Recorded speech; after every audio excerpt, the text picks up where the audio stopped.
ನಾನು ಅಂತರ್ಜಾತಿ ವಿವಾಹ ಮಾಡ್ಕೋಬೇಕು ಅಂತ ಇದ್ದೆ, ಆಗ್ಲಿಲ್ಲ.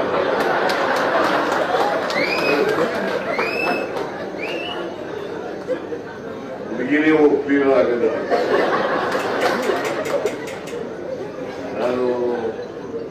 ನಾವು ಓದುವಾಗ ಒಂದು ಹುಡುಗಿ ಜೊತೆ ಸ್ನೇಹ ಮಾಡ್ಕೊಂಡಿದ್ದೆ.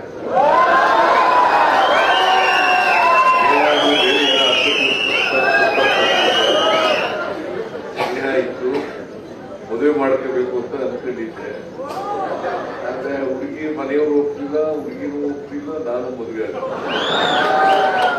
ಹಾಗಾಗಿ ಕೊನೆಗೆ ನಮ್ ಜಾತಿಯವ್ರನ್ನೇ ಮದುವೆ ಆಗ್ಬೇಕಾದಂತ ಪರಿಸ್ಥಿತಿ ನಿರ್ಮಾಣ ಆಯಿತು. ಈಗ ನಮ್ಮ ಜಾತಿಯಲ್ಲೇ ಮದುವೆ ಆಗಿದ್ದೀನಿ. ನನಗೆ ಎಷ್ಟು ಮಟ್ಟಿಗೆ ನೈತಿಕತೆ ಇತ್ತು.